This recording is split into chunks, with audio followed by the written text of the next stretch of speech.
আসসালামু আলাইকুম। BBC news 29 আপনাকে স্বাগত। শুরুতেই সংবাদ শিরোনাম, পরে বিস্তারিত।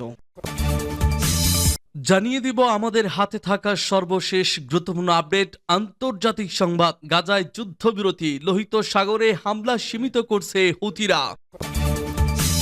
এরপর জানিয়ে দিব প্রথম দিনেই অবৈধ অভিবাসী তাড়ানোর হুঁশিয়ারি ট্রাম্পের, এবং জানিয়ে দেব গাজায় ইসরায়েলের অভিযান অত্যন্ত সফল বললেন বাইডেন।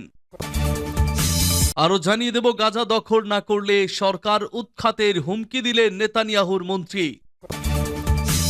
সর্বশেষ জানিয়ে দেব বিজেপির জন্য কেনা হচ্ছে সাউন্ড গ্রেনেড, টিয়ার শেল। শুনছিলেন সংবাদ শিরোনাম, এখন বিস্তারিত। তবে তার আগে অনুরোধ থাকবে ভিডিওটিতে একটি লাইক এবং কমেন্ট করে জানিয়ে দিন আজকের এই ভিডিও সম্পর্কে আপনার মূল্যবান মতামত। আর অবশ্যই এই ভিডিওটি আপনার ফেসবুক সোশ্যাল মিডিয়ায় শেয়ার দিয়ে ছড়িয়ে দিন। আর জানিয়ে দিন আপনি কোন জেলা থেকে বা কোথা থেকে আমাদের সংবাদটি শুনছেন এবং দেখছেন। লোহিত সাগরে হামলা সীমিত করছে হুতিরা, গাজায় যুদ্ধবিরতি। গাজায় যুদ্ধবিরতি কার্যকর হওয়ায় লোহিত সাগরে হামলা সীমিত করছে ইয়েমেনের সশস্ত্র গোষ্ঠী হুতিরা। রোববার এ নিয়ে জাহাজ চালক ও সংশ্লিষ্ট অন্যদের একটি ইমেইলও পাঠিয়েছে। সোমবার এ প্রসঙ্গে একটি সামরিক বিবৃতি দেওয়ার পরিকল্পনা রয়েছে তাদের, খবর আরব নিউজের। হুতিরা তাদের মানবিক অপারেশনস কোঅর্ডিনেশন সেন্টারের মাধ্যমে ঘোষণা করেছে 2023 সালের নভেম্বর থেকে তারা যেসব জাহাজের ওপর হামলা শুরু করেছে তাদের ওপর দেওয়া নিষেধাজ্ঞা বন্ধ করছে। 2023 সালের অক্টোবর মাসে গাজা উপত্যকায় ইসরায়েলি হামলা শুরুর পর থেকে লোহিত সাগর ও এডেন উপসাগরে প্রায় 100টি বাণিজ্যিক জাহাজে ক্ষেপণাস্ত্র, ড্রোন হামলা চালিয়েছে হুতিরা। এছাড়া এক অভিযানে তারা একটি জাহাজ জব্দ ও দুটি ডুবিয়ে দেয়, এতে 4 জন নাবিক নিহত হন। প্রসঙ্গত দীর্ঘ 15 মাসের আগ্রাসনের পর রোববার বহুল কাঙ্ক্ষিত যুদ্ধবিরতি কার্যকর হয়েছে ফিলিস্তিনের অবরুদ্ধ গাজায়। যুদ্ধবিরতির আলোচনায় মধ্যস্থতা করেছে কাতার, মিশর ও যুক্তরাষ্ট্র। যুদ্ধবিরতির প্রথম দিনে 3 নারী ইসরায়েলি জিম্মিকে মুক্তি দিয়েছে হামাস। এর বিনিময়ে 90 ফিলিস্তিনি বন্দীকে মুক্তি দিয়েছে ইসরায়েলি কর্তৃপক্ষ। 2023 সালের 7 অক্টোবর থেকে গাজায় ইসরায়েলের হামলায় 46,000-এর বেশি ফিলিস্তিনি নিহত হয়েছেন, আরও আহত হয়েছেন 1,10,000-এরও বেশি মানুষ। প্রথম দিনেই অবৈধ অভিবাসী তাড়ানোর হুঁশিয়ারি ট্রাম্পের। আজ 20 জানুয়ারি দ্বিতীয় মেয়াদে মার্কিন প্রেসিডেন্ট হিসেবে শপথ নিতে যাচ্ছেন ডোনাল্ড ট্রাম্প। দায়িত্ব নেওয়ার প্রথম দিনেই যুক্তরাষ্ট্রের অভিবাসন ব্যবস্থার ওপর কঠোর বিধিনিষেধ আরোপ করার হুঁশিয়ারি দিয়েছেন তিনি। নির্বাচনী প্রচারণার সময় দেওয়া এই মূল প্রতিশ্রুতিটি দ্রুত পূরণ করার অঙ্গীকার করেছেন ট্রাম্প। ক্ষমতা গ্রহণের একদিন আগে রবিবার ওয়াশিংটনে এক সমাবেশে ট্রাম্প হাজার হাজার সমর্থকের উদ্দেশ্যে একথা জানান। ক্যাপিটাল ওয়ান এরিনাতে আয়োজিত মেক আমেরিকা গ্রেট এগেইন বিজয় সমাবেশে সমবেতদের উদ্দেশ্যে ট্রাম্প বলেন, কাল সূর্যাস্তের সময় থেকে আমাদের দেশে অনুপ্রবেশ থামবে। নির্বাচনী প্রচার চলার সময় ট্রাম্প বরাবরই বলেছেন, প্রেসিডেন্ট হলে তিনি অবৈধ অভিবাসীদের বিতাড়িত করতে যুক্তরাষ্ট্রের ইতিহাসের সবচেয়ে কঠিন তৎপরতা শুরু করবেন। এই পদক্ষেপের আওতায় লাখ লাখ অবৈধ অভিবাসীকে বিতাড়িত করা হবে। ট্রাম্প বলেন, এটা যুক্তরাষ্ট্রের ইতিহাসের সর্বশ্রেষ্ঠ রাজনৈতিক আন্দোলন। 75 দিন আগে আমরা ঐতিহাসিক রাজনৈতিক বিজয় অর্জন করেছি। আমাদের দেশ কখনো এমনটা দেখেনি। সোমবার থেকে আমি ঐতিহাসিক শক্তি প্রয়োগ করে ব্যবস্থা নেব এবং আমাদের দেশের প্রতিটি সংকটের সমাধান করব। 2021 সালের 6 জানুয়ারির পর এটি ওয়াশিংটনে দেওয়া ট্রাম্পের প্রথম বড় ভাষণ। ওই ভাষণের পর ট্রাম্পের সমর্থকেরা ক্যাপিটল হিলে হামলা চালাতে উদ্বুদ্ধ হয়েছিল। এবার ট্রাম্প বলেছেন, তিনি প্রেসিডেন্ট হিসেবে দায়িত্ব নিলে ক্যাপিটল হিলে হামলার ঘটনায় অভিযুক্ত 1,500-এর বেশি মানুষকে ক্ষমা করে দেবেন। সোমবার প্রেসিডেন্ট হিসেবে শপথ নেওয়ার পর ভাষণ দেবেন ট্রাম্প। দ্বিতীয় মেয়াদে প্রেসিডেন্ট হিসেবে ট্রাম্প কি পরিকল্পনা করেছেন তার আভাস তিনি ওই ভাষণে দেবেন বলে মনে করা হচ্ছে, সূত্র রয়টার্স। গাজায় ইসরায়েলের অভিযান অত্যন্ত সফল বললেন বাইডেন। গাজায় ইসরায়েলের ভয়াবহ অভিযানকে অত্যন্ত সফল বলে মন্তব্য করলেন যুক্তরাষ্ট্রের বিদায়ী প্রেসিডেন্ট জো বাইডেন। এই অভিযানের জেরে মধ্যপ্রাচ্যের রাজনীতিতে আমূল পরিবর্তন আসবে বলেও আশাবাদ ব্যক্ত করেন তিনি। রবিবার ছিল প্রেসিডেন্ট বাইডেনের শেষ পূর্ণ কর্মদিবস। এদিন সাউথ ক্যারোলাইনা অঙ্গরাজ্যের নিউ চার্লসটন শহরে আয়োজিত এক অনুষ্ঠানে বাইডেন বলেন, সীমাহীন যন্ত্রণা, ধ্বংস ও প্রাণহানির পর আজ থেকে গাজায় কামান বন্দুকের শব্দ বন্ধ হলো। গাজায় ইসরায়েলি বাহিনীর অভিযান অত্যন্ত সফল, কারণ এ অভিযানের জেরে হামাস একদিকে নিজের শীর্ষ নেতাদের হারিয়েছে, অন্যদিকে হামাসকে যারা অর্থ ও অস্ত্র সহায়তা দিয়ে টিকিয়ে রেখেছে তাদেরও প্রায় কোমর ভাঙা অবস্থা।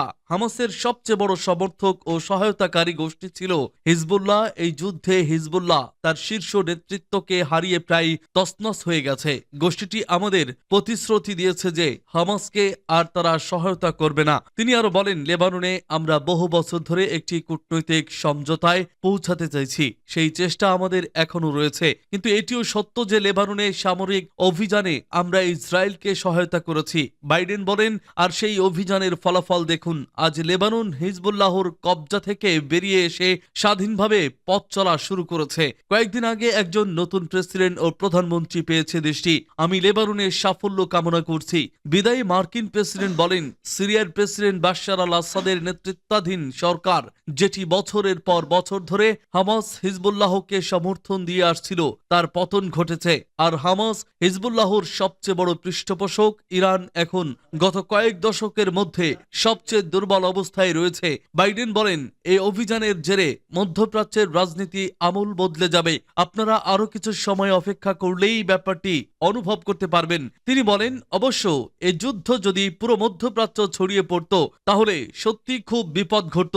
মধ্যস্থতাকারী ও আন্তর্জাতিক সম্প্রদায়ের অবিরাম তৎপরতার কারণে সেই বিপদ এড়ানো সম্ভব হয়েছে। আমি নিজে গত কয়েক দশক ধরে কূটনৈতিক তৎপরতার সঙ্গে যুক্ত রয়েছি। সেই আমি বলছি, আমার কূটনৈতিক ক্যারিয়ারে যেসব কঠিনতম চ্যালেঞ্জ এসেছে সেগুলোর মধ্যে এই যুদ্ধ শীর্ষে রয়েছে। 2023 সালে 7 অক্টোবর থেকে গাজায় নির্বিচারে হামলা শুরু করে ইসরায়েল। এই যুদ্ধে নিহত হয়েছেন প্রায় 47,000 ফিলিস্তিনি, আহত হয়েছেন আরও 1,11,000-এর বেশি মানুষ। এখনও নিখোঁজ রয়েছেন অন্তত 11,000 ফিলিস্তিনি। এছাড়া ইসরায়েলি বাহিনীর বিরামহীন বোমাবর্ষণে গাজার 60% ভবন ধসে গেছে। পানি, বিদ্যুৎ ও জরুরি পরিষেবা কাঠামো ভেঙে পুরো ধ্বংসস্তূপে পরিণত হয়েছে গাজা। সূত্র আনাদুলু এজেন্সি। গাজা দখল না করলে সরকার উৎখাতের হুমকি দিলেন নেতানিয়াহুর মন্ত্রী। দীর্ঘ 15 মাসের রক্তক্ষয়ী যুদ্ধের অবসান ঘটিয়ে রবিবার থেকে ফিলিস্তিনের গাজা উপত্যকায় যুদ্ধবিরতি কার্যকর হয়েছে। যুদ্ধবিরতির প্রথম দিন 3 ইসরায়েলি নারী জিম্মিকে মুক্তি দিয়েছে গাজার শাসক গোষ্ঠী হামাস। বিনিময়ে 90 ফিলিস্তিনি বন্দীকে মুক্তি দিয়েছে ইসরায়েল। তবে প্রায় 47,000 মানুষের প্রাণহানির পর এই যুদ্ধবিরতি কার্যকর হলেও হুমকি যেন থেকেই যাচ্ছে। ইসরায়েলের উগ্র কঠোর ডানপন্থী অর্থমন্ত্রী বেজালেল স্রোটোসিস হুমকি দিয়ে বলেছেন, গাজা উপত্যকা দখল না করলে সরকার উৎখাত করা হবে। একই সঙ্গে চরমপন্থী এই মন্ত্রী গাজা যুদ্ধবিরতি চুক্তিকে খুব গুরুতর ভুল এবং হামাসের কাছে আত্মসমর্পণ বলেও অবহিত করেছেন। ইসরায়েলের চরমপন্থী এই অর্থমন্ত্রী আর্মি রেডিওকে বলেন, ইসরায়েলকে অবশ্যই গাজা দখল করে একটি অস্থায়ী সামরিক সরকার গঠন করতে হবে, কারণ হামাসকে পরাজিত করার জন্য অন্য কোনো উপায়ও নেই। তার ভাষায়, আমি সরকারকে উৎখাত করব যদি তারা যুদ্ধে ফিরে না যায়। এর আগে উগ্র ডানপন্থী জাতীয় নিরাপত্তা মন্ত্রী ইতামার বেন গাভির গাজা যুদ্ধবিরতির পর ক্ষমতাসীন জোট থেকে তার দলকে প্রত্যাহারের ঘোষণা দেন। সরকার থেকে বেন গাভিরের দল বেরিয়ে যাওয়ার পর ক্ষমতাসীন জোট এখনও 120 আসনের নেসেটে 62টি সংসদীয় আসন নিয়ে টিকে আছে। সূত্র আনাদুলু এজেন্সি। বিজেপির জন্য কেনা হচ্ছে sound grenade, tear shell. Border guard বাংলাদেশের জন্য সাউন্ড গ্রেনেড ও কাঁদানে গ্যাস কেনা হচ্ছে বলে জানিয়েছেন স্বরাষ্ট্র উপদেষ্টা লেফটেন্যান্ট জেনারেল অবসরপ্রাপ্ত জাহাঙ্গীর আলম চৌধুরী। সোমবার সচিবালয়ে মন্ত্রণালয় সভাকক্ষে স্বরাষ্ট্র মন্ত্রণালয় সংক্রান্ত উপদেষ্টা কমিটির বৈঠক শেষে সাংবাদিকদের তিনি এমন তথ্য দিয়েছেন।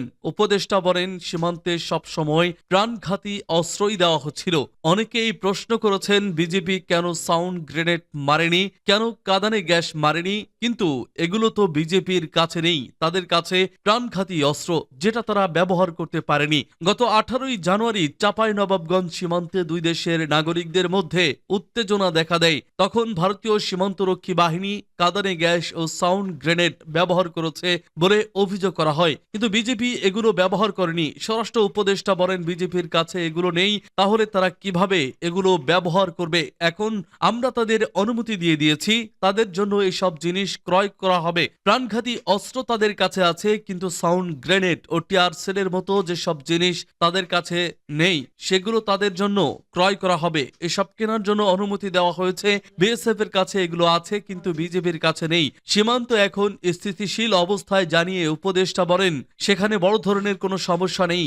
বাংলাদেশে অবৈধভাবে বসবাস করা বিদেশিদের নিয়ে তিনি বলেন, এর আগে একটি সার্কুলার দিয়েছিলাম যে আমাদের দেশে অনেকেই অবৈধভাবে বসবাস করছেন, তাদের ভিসার মেয়াদ শেষ হয়ে গেছে। 49,226 বিদেশি বাংলাদেশে অবৈধভাবে বসবাস করছিলেন, এখন সেটা কমে আসছে 33,648 জন। আগামী 31শে জানুয়ারি তাদের সময়সীমা শেষ হয়ে যাবে। তিনি বলেন, এরই মধ্যে এসব বিদেশির মাধ্যমে 10,53,00,000 টাকা আমরা রাজস্ব আয় করেছি। বিদেশিদের কাজ দিতে হলে অনুমতি নিতে হয়, কিন্তু যদি তারা সেটা না নিয়ে থাকেন, তাহলে সেই সংস্থা তাদের চাকরি দেবে, তাদের বিরুদ্ধেও